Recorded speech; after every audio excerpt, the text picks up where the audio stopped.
Some people say that to succeed in this world, we need to be more like India or China or Brazil.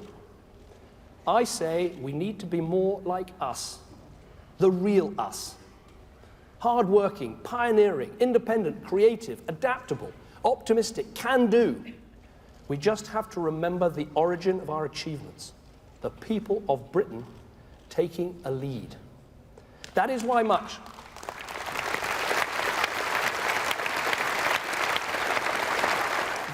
so much of my leadership is about unleashing your leadership, giving everyone who wants it the chance to seize the opportunity, the support, and above all, the freedom to get things done. And giving everyone who wants to believe it the confidence that working hard and taking responsibility will be rewarded, not punished. So let us reject the pessimism. Let us bring on the can-do optimism. Let us summon the energy and the appetite to fight for a better future for our country, Great Britain. This wasn't a normal recession. It was a debt crisis. It was caused by too much borrowing, by individuals, banks, businesses, and most of all, by governments. When you're in a debt crisis, some of the normal things that governments can do to deal with a normal recession, like borrowing to cut taxes or increasing spending, these things won't work because they lead to more debt, which would make the crisis worse. Why? Because it takes risks of higher interest rates, less confidence, and the threat of even higher taxes in future. The only way out of a debt crisis is to deal with your debts. That's why households are paying down the credit card and the store card bills. It means banks getting their books in order. And it means governments all over the world, cutting spending and living within their means. Our plan is right. Our plan will work.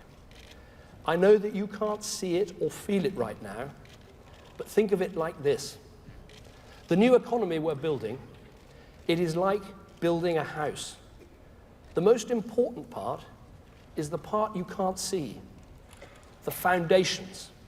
Slowly but surely, we are laying the solid foundations for a stronger future. And the vital point is this: if you don't stick with it, it won't work. When firms need to adapt quickly, to win orders, to win the contract, we cannot go on with the rigid, outdated employment legislation of the past. I know the critics will say, what about workers' rights? We mustn't forget the important worker right of all, the right to have a job in the first place.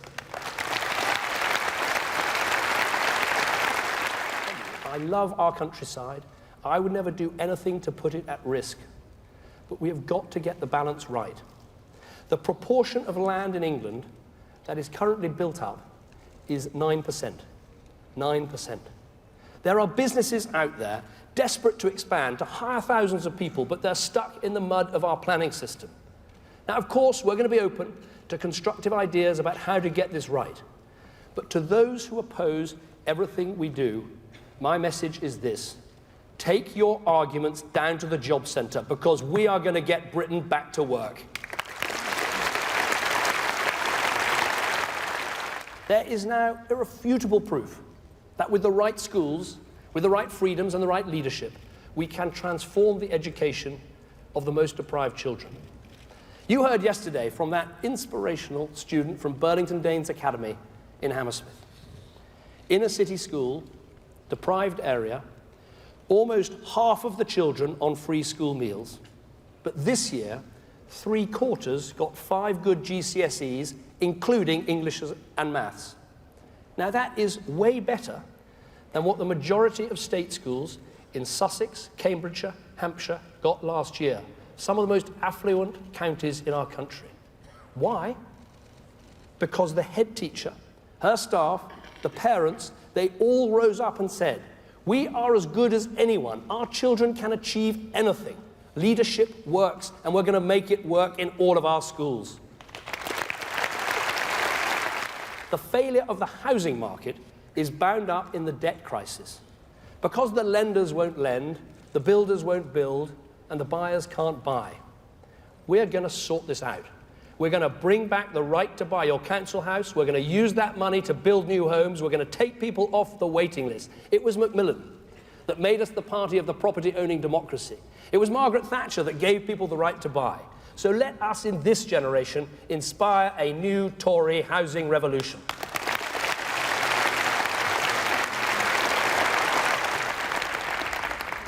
And while I'm on the subject of those great Conservative figures, let me say this. I'm incredibly fortunate in leading this party that I've had the full-throated, incredible support from all our previous leaders. Michael Howard, Ian Duncan Smith, William Hague, Sir John Major, and of course, Lady Thatcher. And you know what? In this party, we don't boo our leaders. We are proud of what they've done for our party and what they've done for our country. I was told recently about a school that wanted to buy a set of highlighter pens. But with the pens came a warning. Not so fast. Make sure you comply with the Control of Substances Hazardous to Health Regulations 2002, and make sure you include plenty of fresh air and hand and eye protection. You try highlighting with all of that. This wasn't how a great nation was built. Britannia didn't rule the waves with her armbands on. So the vetting and barring scheme, we're scaling it back. The CRB checks, we're cutting them back.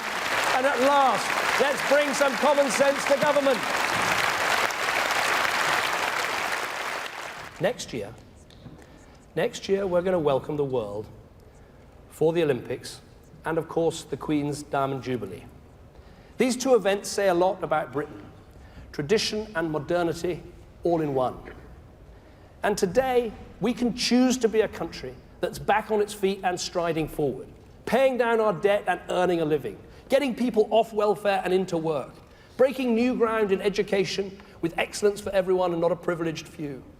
We can be a country where people look back on their life and say, I've worked hard, I've raised a family, I'm part of a community, and all along it was worth my while.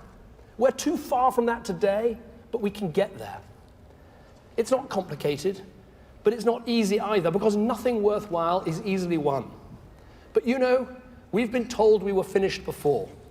They told us when we lost an empire, we couldn't find a role. But we found a role. We took on communism. We helped bring down the Berlin Wall.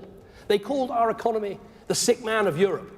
But we came back and turned this country into a beacon of enterprise. No, Britain never had the biggest population, the largest landmass, the richest resources, but we had the spirit. Remember, it's not the size of the dog in the fight, it's the size of the fight in the dog. Overcoming challenge, yes, confounding the skeptics, reinventing ourselves.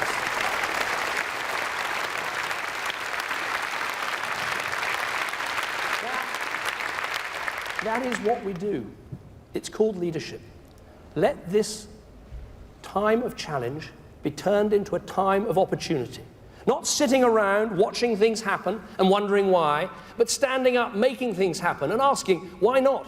We have the ideas, we have the people, and now we have a government that's freeing those people, backing those ideas. So let's see an optimistic future. Let us show the world some fight. Let us pull together, let us work together, and let us together lead Britain to better days ahead.